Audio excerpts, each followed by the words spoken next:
Hello à tous, j'espère que vous allez bien, je suis très heureux de vous retrouver dans cette nouvelle vidéo dans laquelle nous allons parler du rôle de l'eau à la surface de la Terre et on va plus particulièrement s'intéresser aujourd'hui à la géodynamique dite externe de la Terre. Alors si t'es prêt, eh bien on est parti!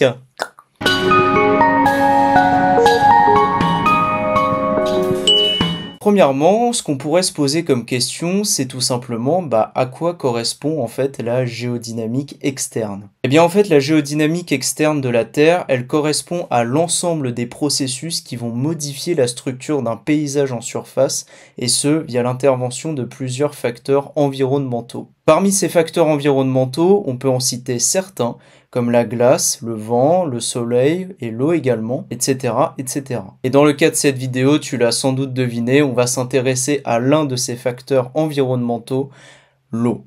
Alors pour rappel, il faut savoir que l'eau, c'est la matière qui est la plus présente sur notre planète, d'où la célèbre périphrase que tu connais sans doute qui désigne notre planète, la planète bleue. Cette eau, il est impossible de la négliger, et oui, puisqu'elle occupe en fait 72% de la surface terrestre. Les 28% restants sont quant à eux occupés par nos continents. Alors maintenant, on pourrait se demander pourquoi cette eau occupe un rôle finalement très important dans la modification du paysage terrestre. En fait, tout simplement parce que cette eau, elle va contribuer à un ensemble de processus géologiques très particuliers qui jouent un rôle très important dans la formation de ces paysages. Des processus que l'on nomme tout simplement par AETS, A pour altération, E pour érosion, T pour transport et enfin S pour sédimentation. Et pour que tu puisses avoir une idée de comment fonctionnent ces différents processus, eh bien imagine par exemple une falaise, et oui tout simplement, qui est en contact direct avec la mer.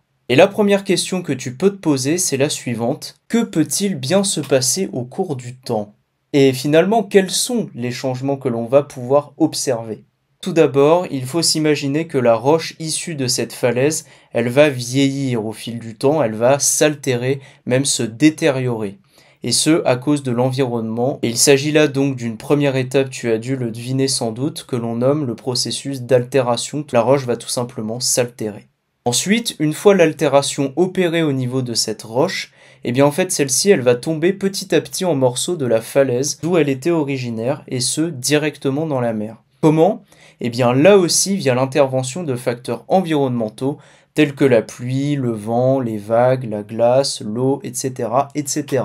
Et c'est cette deuxième étape finalement que l'on peut qualifier d'effondrement de la roche, ce qui correspond donc tout simplement au processus d'érosion de celle-ci.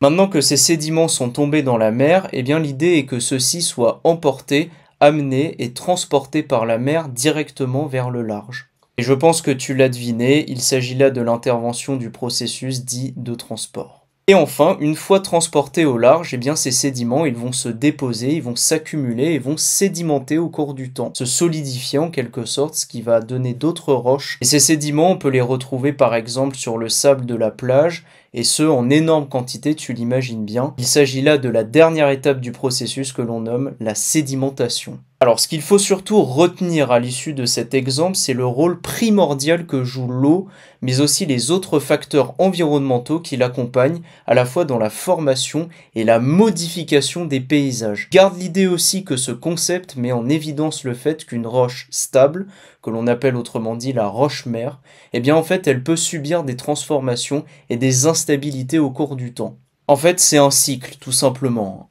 Et par ailleurs, en fait, les processus d'AETS, eh bien, ils peuvent être associés directement à un cycle géologique très important. On peut également résumer l'impact de l'altération sur la géologie en général via le schéma suivant. Tu remarques sans doute ici que différents mécanismes spécifiques entrent en jeu au cours du temps et varient en fonction du type de roche. Et voilà, maintenant que tu en sais un petit peu plus sur le rôle important de l'eau et sa contribution dans de nombreux processus géologiques, et ce dans le cas des roches sédimentaires essentiellement, tu sais maintenant ce qu'il te reste à faire, à liker la vidéo, à mettre un commentaire et surtout à t'abonner à la chaîne en activant la petite cloche des notifications pour recevoir toutes les prochaines vidéos qui vont apparaître. Ça me ferait extrêmement plaisir et ça me soutiendrait de ouf. En tout cas, profite bien et puis on se dit à la prochaine pour une nouvelle vidéo sur la chaîne. Salut!